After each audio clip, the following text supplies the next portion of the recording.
Acte 4, scène 4, Géronte, Dorante et Cliton. Géronte. Je vous cherchais, Dorante. Dorante parle en aparté. Je ne vous cherchais pas, moi. Quel mal à propos, son abord importun vient troubler mon repos, et qu'un père incommode un homme de mon âge. Géronte. Vu l'étroite union que fait le mariage, j'estime qu'en effet, c'est n'y consentir point que laisser désunis ceux que le ciel a joints. La raison le défend, et je sens dans mon âme un violent désir de voir ici ta femme. J'écris donc à son père. Écris-lui comme moi. Je lui mande qu'après ce que j'ai su de toi, je me tiens trop heureux qu'une si belle fille, si sage et si bien née, entre dans ma famille. J'ajoute à mon discours que je brûle de voir celle qui de mes ans devient l'unique espoir, que pour me l'amener, tu t'en vas en personne. Car enfin il le faut, et le devoir l'ordonne, n'envoyer qu'un valet sentirait son mépris. Dorante.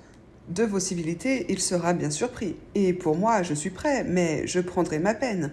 Il ne souffrirait pas encore qu'on vous l'amène. Elle est grosse. Géronte. Elle est grosse? Dorante. Et de plus de 6 mois. Géronte. Que de ravissement je sens à cette fois. Dorante. Vous ne voudriez pas hasarder sa grossesse. Géronte.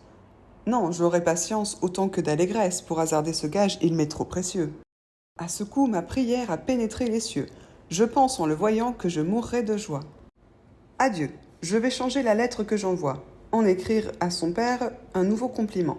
Le prier d'avoir soin de son accouchement, comme du seul espoir où mon bonheur se fonde. Dorante à Cliton. Le bonhomme s'en va le plus content du monde. Géronte se retournant. Écris-lui comme moi. Dorante. Je n'y manquerai pas. À Cliton. Qu'il est bon. Cliton. Taisez-vous, il revient sur ses pas. Géronte. Il ne me souvient plus du nom de ton beau-père. Comment s'appelle-t-il?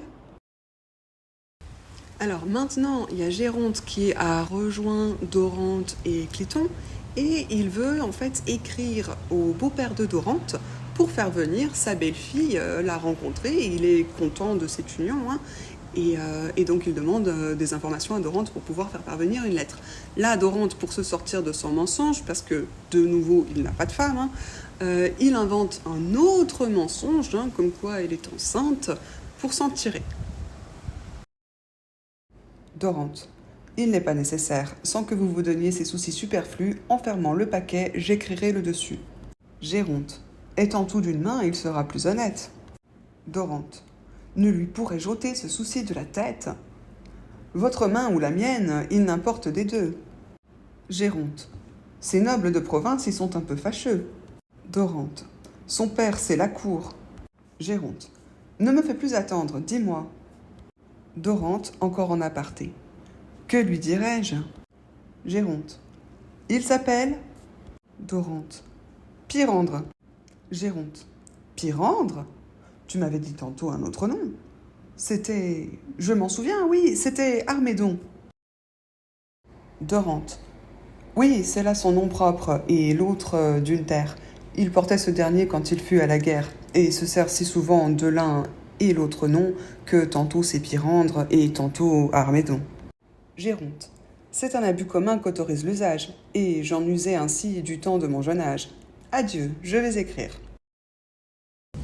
Donc là, le père, il renonce à faire venir la femme de Dorante à Paris. Par contre, il ne renonce pas pour autant à écrire. Et donc, il va quand même demander à Dorante de rappeler le prénom. Dorante, il va commencer à s'embrouiller dans ses mensonges, se tromper de prénom et réinventer un autre mensonge, comme quoi le père utiliserait de noms différents. Voilà, ça ne s'améliore pas.